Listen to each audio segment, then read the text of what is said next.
Hi friends, வணக்கம். Welcome to Vani's cooking and lifestyle. இன்றைக்கி நம்மளோட சேனலில் ரொம்ப ருசியான ஈஸியான ஒரு காலிஃப்ளவர் மசாலா வந்து எப்படி செய்யுதுன்னு பார்க்க போகிறோம். இது வந்து ஒரு சைட் டிஷ் ரெசிபிங்க. இதை எப்படி செய்யுதுன்னு பார்க்குறதுக்கு முன்னாடி நம்மளோட சேனலை சப்ஸ்கிரைப் பண்ணிடுங்க. பக்கத்தில் இருக்கிற பெல் ஐக்கானையும் ப்ரெஸ் பண்ணிக்கோங்க. வாங்க இப்போ எப்படி செய்யலான்னு பார்க்கலாம். முதல்ல நம்ம வந்து காலிஃப்ளவரை வந்து நல்லா நம்ம க்ளீன் பண்ணிவிட்டு பாயில் பண்ணி எடுத்துக்க போகிறோங்க. அதுக்கு நான் ஒரு பேனில் வந்து ஒரு கடாயில் வந்து கொஞ்சம் தண்ணி வச்சுருக்கேன். அதில் கொஞ்சமாக மஞ்சளும் உப்பும் சேர்ந்து நம்ம நல்லா கொதிக்க விட்டு ஏற்கனவே க்ளீன் பண்ணி கட் பண்ணி வச்சுருக்கிற காலிஃப்ளவரையும் ஆட் பண்ணிக்கிறேன். இது வந்து ஒரு 5 to 7 minutes வந்து நீங்கள் வந்து வேக விடலாம். வேக விட்டு அந்த தண்ணி வந்து நல்லா நம்ம வடித்து எடுத்துக்கலாங்க.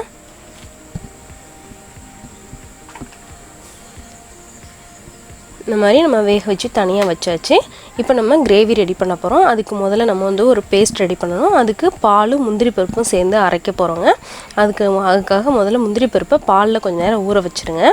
இப்போ ஒரு பேனில் கொஞ்சமாக எண்ணெய் சேர்த்துட்டு அதோட ஒரு ரெட் சில்லி பட்டை கிராம்பு சீரகம் இதை சேர்த்து நம்ம லைட்டாக ஃப்ரை பண்ணிக்கலாம். நல்லா ஃப்ரை ஆனதும் அதில் கட் பண்ணி வச்சுருக்கிற வெங்காயத்தை வந்து சேர்த்துக்கலாங்க. நல்லா குட்டி குட்டியாக கட் பண்ணிக்கோங்க. இந்த மாதிரி நல்லா நம்ம வதக்கணும். நல்லா கோல்டன் ப்ரௌன் ஆகிற வரைக்கும் நல்லா நம்ம வதக்கிக்கலாங்க. இதை அதுக்குள்ளே நம்ம வந்து வெங்காயமும் ஒரு அரை வெங்காயமும் தக்காளியும் நம்ம வந்து அரைச்சி பேஸ்ட் பண்ணிக்கலாங்க. இப்போ வெங்காயம் நல்லா வதங்கினதும் இதில் வந்து இஞ்சி பூண்டு பேஸ்ட் வந்து சேர்த்துக்கலாங்க. சேர்த்து அதை நல்லா அதோட பச்சை ஸ்மெல் போகிற அளவுக்கு நல்லா நம்ம வதக்கிக்கலாம். இதில் இப்போ நம்ம தக்காளியும் வெங்காயமும் அரைச்சி வச்சுருக்கோம் இல்லைங்களா, அதையும் வந்து நல்லா நம்ம சேர்த்து நல்லா மிக்ஸ் பண்ணி நல்லா ஃப்ரை பண்ணணுங்க. அதோட பச்சை ஸ்மெல்லாம் நல்லா போகிற அளவுக்கு நம்ம நல்லா வதக்க போகிறோம். இப்போ இதில் ஏன் நம்ம தக்காளி மட்டும் சேர்க்காம கொஞ்சமாக வெங்காயம் சேர்த்துருக்கோம் அப்படின்னா, வெங்காயத்தை வந்து நீங்கள் அரைச்சி ஊற்றும் போது உங்களுக்கு கிரேவி வந்து கொஞ்சம் திக்னஸ் கிடைக்குங்க. அதனால தான் நம்ம வந்து கொஞ்சமாக வெங்காயத்தை வந்து அரைச்சி சேர்த்துருக்கோம். இல்லை ஃபுல்லாகவே உங்களுக்கு வந்து இந்த க்ரன்ச்சி இல்லாமல் நல்லா ஸ்மூத்தாக இருக்கணும் அப்படின்னா டோட்டலாகவே குட்டியாக கட் பண்ணாமல் எல்லா வெங்காயத்தையுமே வந்து நீங்கள் அரைச்சி கூட சேர்த்துக்கலாம். நல்லாயிருக்கும் அது கூட. இது நல்லா நம்ம தக்காளி வதங்கினதோ அதில் வந்து நம்ம மசாலா பவுடர்லாம் ஆட் பண்ணிக்கிறோம். தனியா powder, chilli powder, garam masala எடுத்துருக்கிறதுல பாதி மட்டும் சேர்த்து நல்லா நம்ம மிக்ஸ் பண்ணிக்கலாங்க. இதோட இப்போது நம்ம கொஞ்சமாக கஸ்தூரி மேத்தி வந்து க்ரஷ் பண்ணிவிட்டு ஆட் பண்ணிக்கலாம்.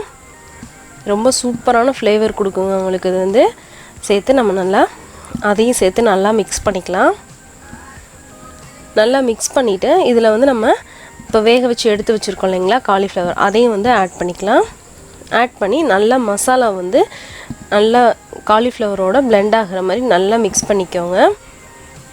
நம்ம மசாலாலாம் வந்து நல்லா காலிஃப்ளவரில் ஒட்டினா தான் காலிஃப்ளவர் டேஸ்ட் கொடுக்கும். அதனால் நல்லா நம்ம மிக்ஸ் பண்ணிவிட்டு இப்போ இதை வந்து நல்லா மசாலா வேகிறதுக்காக ஒரு அரை டம்ளர் தண்ணி சேர்த்துக்கலாம். நம்ம நிறைய தண்ணி சேர்த்திங்கன்னா தண்ணியாக இருக்கும் கிரேவி, அதனால் அளவாக மட்டும் தண்ணி சேர்த்துக்கோங்க.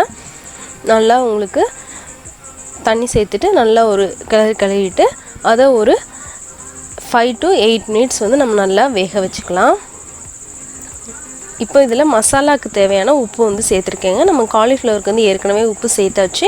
அதனால மசாலாவுக்கு மட்டும் நம்ம உப்பு சேர்த்து அதையும் நல்லா மிக்ஸ் பண்ணிவிட்டு ஒரு மூடி வச்சு வேக விட போகிறோம். இந்த காலிஃப்ளவர் வந்து ஃபுல்லாக பாயில் பண்ணாமல் ஒரு 90% வரைக்கும் நீங்கள் பாயில் பண்ணிங்கன்னா போதுங்க. அப்போ தான் வந்து உங்களுக்கு நல்லா சப்பாத்தியோடு நம்ம சாப்பிடும்போது க்ரன்ச்சியாக நல்லாயிருக்கும் அதோட டேஸ்ட்டு. இப்போ ஒரு 10 minutes ஆனதுக்கப்புறம் நம்ம முந்திரி பருப்பையும் பாலையும் அரைச்சி அதையும் வந்து நம்ம சேர்த்து நல்லா மிக்ஸ் பண்ணிக்கிறோம். இப்படி நம்ம சேர்க்கும் போது உங்களுக்கு வந்து அது வந்து நல்லா ஒரு க்ரீமி டெக்ஸ்சராக வந்து உங்களுக்கு கிடைக்கும். இதையும் இது சேர்த்து அதை ஒரு 2 minutes நல்லா மூடி பிடிச்சி நல்லா நம்ம கொதிக்க விட்டாச்சு. இப்போ இதில் நம்ம கரம் மசாலா நம்ம பாதி தான் ஆட் பண்ணியிருக்கோம் இல்லைங்களா, மிச்சம் இருக்கிற கரம் மசாலாவை இதில் இப்போ ஆட் பண்ணிக்கலாம். இப்படி நீங்கள் ஆட் பண்ணும்போது லாஸ்ட்டில் கொஞ்சம் கரம் மசாலா ஆட் பண்ணும்போது அதோட ஃப்ளேவர் வந்து ரொம்ப சூப்பராக இருக்குங்க. அதனால தான் நம்ம லாஸ்ட்டில் கொஞ்சம் பாதியாக ஆட் பண்ணிக்கிறோம். இப்போ இந்த மாதிரி ஆட் பண்ணிவிட்டு ஒரு நல்லா மிக்ஸ் பண்ணிவிட்டு நம்ம ஸ்டவ் ஆஃப் பண்ணிடலாங்க. ரொம்ப சூப்பரான காலிஃப்ளவர் மசாலா வந்து ரெடி ஆயிடுச்சு. இதை நீங்கள் வந்து idli, dosa, chapati, rice, variety rice எதோடனாலும் நீங்கள் வந்து சைட் டிஷ்ஷாக வச்சுக்கலாங்க. சூப்பராக இருக்குங்க. நீங்களும் ட்ரை பண்ணி பாருங்கள் ஃப்ரெண்ட்ஸ், உங்களுக்கும் கண்டிப்பாக பிடிக்கும். பிடிச்சிருந்ததுன்னா எனக்கு ஒரு லைக் பண்ணுங்கள், ஷேர் பண்ணுங்கள், சப்ஸ்கிரைப் பண்ணுங்கள். அதோட உங்கள் கமெண்ட்ஸை எனக்கு சொல்லுங்கள். தேங்க்யூ ஃபார் வாட்சிங் ஃப்ரெண்ட்ஸ்.